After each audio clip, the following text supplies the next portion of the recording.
आज मित्रों अपने YouTube चैनल होम्योपैथिक चिकित्सा एवं अनुभव में आप सभी लोगों का मैं स्वागत करता हूं और आज की इस एपिसोड में मैं प्लेटलेट्स पर बात करूंगा। आज एक अजीब सी स्थिति है कि बीमारी कोई हो लेकिन प्लेटलेट्स डाउन होते जा रहा है। और प्लेटलेट्स है क्या? ब्लड में मुख्य रूप से 3 भाग होते हैं, आरबीसी, डब्ल्यूबीसी और थ्रोम्बोसाइट। थ्रोम्बोसाइट को ही हम प्लेटलेट्स कहते हैं और इसका कम होने को हम थ्रोम्बोसाइटोपिनिया कहते हैं। तो इसके विषय में आज के समय में बहुत कुछ बताना जरूरी नहीं है। सभी लोग समझ गए हैं कि हल्का सा बुखार हुआ और जहां 2-3 दिन खींचा या एकाएक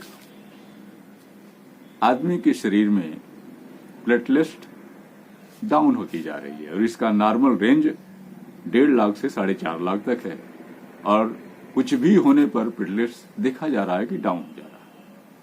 इसके कारण बहुत से हो सकते हैं। पहली बात तो डेंगू, उसके मच्छर काटने से, जिनका अटैक प्लेटलेट्स पर ही होता है। और प्लेटलेट्स का जो गुण है वह है ब्लड में को रोकना। कहीं अगर से ब्लड निकल रहा है तो उस पर ये थक्का बना देता है, थक्का बना के ब्लड को रोक देता है। और ज्यों ही प्लेटलेट्स कम होता है यह थक्का बनने की क्रिया बहुत कम हो जाती है। कोई भी चोट हो जाए, कहीं भी हो जाए, तो वह रुकता नहीं है ब्लड। और जब प्लेटलेट्स करीब 10,000 से नीचे आ जाए तो शरीर के किसी भी भाग से, मुंह से, नाक से, आंख से, रोमकूपों से, टट्टी के रास्ते या अंदर ही अंदर आंत में भी ब्लीडिंग हो जाती है और वह स्थिति खतरा से भरी होती है। तो मैं इस पे ज्यादा विचार न करते हुए मैं ये बताना चाहूंगा कि आखिर प्लेटलेट्स गिर रहा है तो हमें करना क्या चाहिए, सोचना क्या चाहिए और इसमें होम्योपैथिक चिकित्सा क्या होनी चाहिए। तो देखें कि अगर प्लेटलेट्स डाउन हो रहा है तो घर से आप क्या कर सकते हैं, यह जानना बहुत जरूरी है। तो पहले तो ये जानना जरूरी है कि कब हमें यह सोचना चाहिए कि प्लेटलेट्स ज्यादा डाउन हो गया है। अगर प्लेटलेट्स घट करके 20,000 से नीचे आ गया है या 40,000 से नीचे जा रहा है, तब यह चिंता का विषय है कि प्लेटलेट्स को कैसे दुरुस्त किया जाए। तो सबसे पहले मैं आपसे ये बताऊं कि हमें घर पर क्या करना चाहिए। सबसे ज्यादा जरूरी है प्लेटलेट्स के लिए कि जब भी प्लेटलेट्स डाउन हो तो आयरन की चीजें, विटामिन सी की चीजें और मीठी चीजों का प्रयोग हमें ज्यादा करना चाहिए। विटामिन सी के लिए आंवला का जूस, इसका हम प्रयोग कर सकते हैं। व्हीट ग्रास का प्रयोग हम कर सकते हैं। तिल के तेल का प्रयोग कर सकते हैं। आप ज्यादा से ज्यादा पहला काम है कि हमको पानी भी पीना चाहिए, उसकी जरूरी है। नियमित व्यायाम करें। चुकंदर का जूस या सलाद में प्रयोग करें। पपीता का अधिक मात्रा में हम प्रयोग करें, उसके पत्ती का जूस, पपीता अधकचरा ज्यादा फायदेमंद करता है। फायदेमंद है पपीता, इस समय सभी लोग जान रहे हैं। और नारियल का पानी, इसे भी दिन में 2-3 बार देना चाहिए।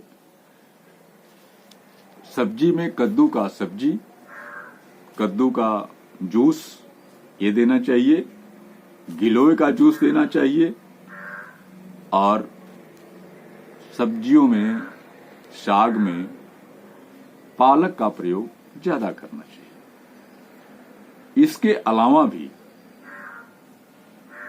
बहुत से लोगों ने कहा कि पेशेंट को रसगुल्ला खिलाना चाहिए सुबह शाम, अधिक से अधिक। अगर नहीं है तो छेना देना चाहिए, अन्यथा पनीर भी खिलाना चाहिए। इससे भी प्लेटलेट में के बढ़ने में वृद्धि होती है।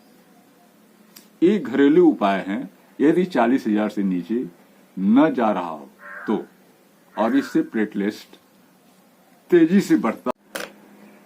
इन सारी घरेलू उपायों को, जिससे प्लेटलेट बढ़े, तेजी से बढ़े या कम से कम रुका रहे, तो इन सारी चीजों पर हमको ध्यान देना चाहिए। इसके साथ अब हम आते हैं कि आप अगर होम्योपैथिक पसंद करते हैं, आप होम्योपैथिक चिकित्सक हैं या होम्योपैथिक ट्रीटमेंट ही लेते हैं, तो आप क्या करें। आप देखें कि जो इसके लिए हमारे यहाँ सबसे प्रसिद्ध दवा है वह है यूपेटोरियम पर्फ। यूपेटोरियम पर्फ आपका क्यूरेटिव भी है और प्रिवेंटिव भी है। यूपेटोरियम पर्फ पहला काम करता है कि प्लेटलेट के स्तर को गिरने से रोक देता है और उसके बाद प्लेटलेट के काउंट को बढ़ाता है। इसके 30 पावर की दवा आप क्यूरेटिव रूप में, इलाज के रूप में प्रयोग कर सकते हैं।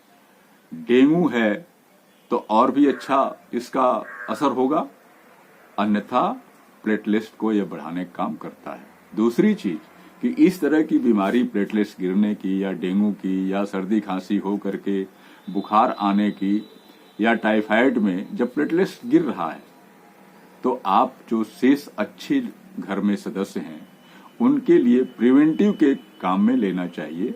और इसके लिए 200 पावर में डेली अगर एक खुराक आप लेते हैं तो उन पर इस बीमारी का कोई असर नहीं होगा और वो इन्फेक्शन से बच जाएगा। और इसके साथ ही जो दूसरी दवा उपयोग में आती है वह है Carica papaya Q. Carica papaya, अगर आप पपीता आपको उपलब्ध नहीं है तो कैरिका पपैया मदर टिंचर को आप आसानी से उपयोग कर सकते हैं। और इस स्थिति में आप दो चीज का ध्यान रखें कि 3 मेडिसिन है। एक है टेनिसपोरा मदर टिंचर जो गिलोय से बनता है, दूसरा कैरिका पपैया मदर टिंचर और तीसरा है आसिमम क्यू जो तुलसी से बनती है। इन तीनों दवाओं को लेकर के बराबर मात्रा में मिक्सचर बना लें और इसकी 40 बूंदें आधा कप पानी में मिलाकर दें। यदि आपका प्लेटलेट्स बहुत ज्यादा नीचे चला गया हो, 20 हो गया हो, 15 हो गया हो, 10 हो गया हो, इस टिंचर को आप प्रत्येक घंटे दे सकते हैं।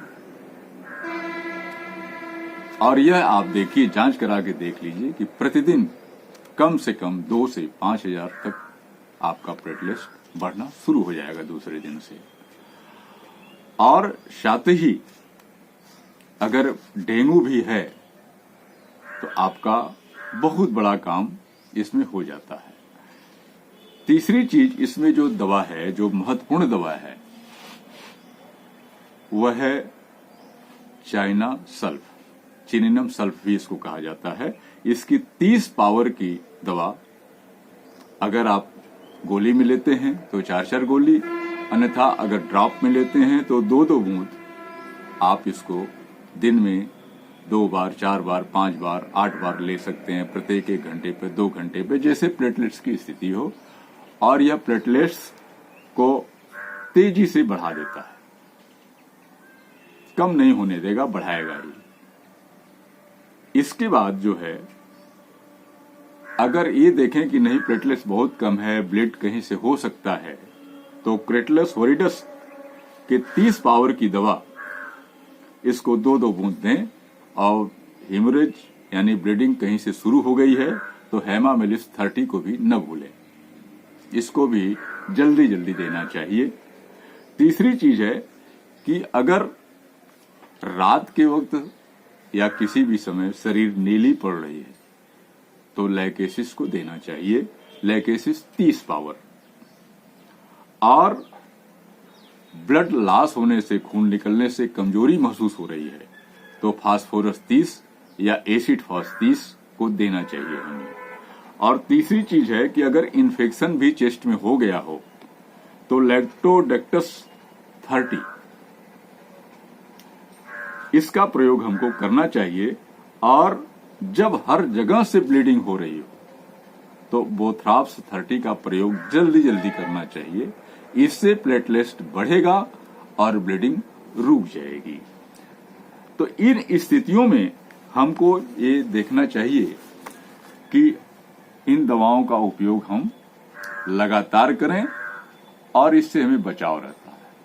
और हमने जैसा बताया कि इसके अलावा भी जैसे आप मैनेजमेंट कर रहे हैं तो खट्टे फलों का उपयोग करें। जैसे आपको कीवी हो गया, अनानास हो गया, ब्रोकली हो गई, फूल गोभी, पत्ता गोभी हो गई, दूध, नींबू पानी, आयरन वाली सब्जियां जिसमें फोलिक एसिड अधिक हो, उसे हमको देना चाहिए। इस तरह होम्योपैथ की जो परिस्थितियां हैं वो ज्यादा सफल है। आप पूछेंगे कि आखिर डॉक्टर साहब आप क्या करते हैं, तो मैं तो सीधे सीधे कि यदि प्लेटलेट डाउन है, चाहे वो टाइफाइड में हो, चाहे वो मलेरिया टाइफाइड में हो, या मलेरिया में हो, या डेंगू जैसा लक्षण हो, या सर्दी खांसी बुखार हो, और उसमें काफी दर्द हो, देह टूटने जैसा दर्द हो, लगे कि हड्डी टूट जाएगी, ऐसा किसी तरह का संकेत मिलता है और पेशेंट जल्दी ठीक न हो रहा, तो पहला काम तो मैं ये करता हूं कि यूपेटोरियम पर्फ को दिन में जल्दी जल्दी 1-1 घंटे पे, 2-2 घंटे पे देने की बात करता हूं और देता भी हूं। साथ ही कैरिका पपैया क्यू, आसिमम क्यू और टिनेस्पोरा क्यू का मिक्सचर भी 20 से लेकर के 40 बूंद, जैसा प्लेटलेट्स की स्थिति होती है उस हिसाब से दिन में 3 बार 4 बार दिलवाता हूं। साथ ही अगर बुखार लंबे समय से है तो निश्चित तौर से प्लेटलेट्स भी गिरा हुआ है तो, और उसमें किसी तरह का बुखार अन्य दवाओं से, जैसे आर्सेनिक से, ब्रायोनिया से, रस्टॉक्स से या अन्य दवाओं से बुखार अगर नहीं उतर रहा, पूरी तरीके से नहीं जा रहा हो, तो उस स्थिति में हम उनको चाइना सल्फ जरूर देता हूं और इससे काफी मात्रा में कंट्रोल हो जाता है। और हाँ, ध्यान रखने की चीज है कि जो पायरोजियम है वो भी प्लेटलेट्स को रोकने और बढ़ाने का काम करता है और बुखार को खत्म करने का काम करता है। साथ ही अगर टाइफाइड भी अगर है, आ रहा, लग रहा है कि नहीं टाइफाइड है, तो टाइफाइडियम 1 mg की कुछ मात्रा जरूर हम देते हैं सप्ताह में 1 बार। और सर्दी खांसी जुकाम अन्य चीज भी है तो उसके लिए सहायक रूप में ब्रायोनिया है, हिपर सल्फर है, स्पंजिया है। जिस तरह की खांसी जुकाम हो उस हिसाब से हम अपने तरह से मेंटेन करते हैं। तो इसलिए मेरा कहना है कि आप इस स्थिति में जब बुखार फैल रहा हो, प्लेटलेट्स कम हो रहा हो और इस समय परिस्थितियां चल भी रही हैं, तो हमें यूपेटोरियम पर्फ का जरूर ध्यान रखना चाहिए, कैरिका पपैया पर जरूर ध्यान देना चाहिए। ये 2 दवा अगर आपके घर में है तो प्लेटलेट्स गिरने से बड़े आसानी से रोक सकते हैं। डेंगू, टाइफाइड, प्लेटलेट्स का गिरना या बुखार को या दर्द को आसानी से आप ठीक कर सकते हैं। और मुझे लगता है कि आप इन सारी चीजों पर ध्यान देंगे और ज्यादा परिस्थिति गड़बड़ है तो आप पेशेंट को हॉस्पिटल ले जाएं या किसी होम्योपैथिक चिकित्सक के देखरेख में दवाओं का प्रयोग करें तो ज्यादा अच्छा होगा और आप सफल होंगे और इन संक्रामक बीमारियों से आप बचेंगे भी, अपने परिवार को भी बचा लेंगे।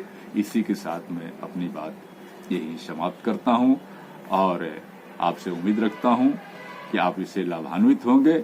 और अब तक आपने मेरे चैनल को सब्सक्राइब नहीं किया है तो विशेष जानकारी के लिए आप हमसे अपडेट रहने के लिए अगले एपिसोड में की बातों को जानने के लिए, बीमारियों को जानने के लिए आप मेरे इस चैनल को सब्सक्राइब कर लें।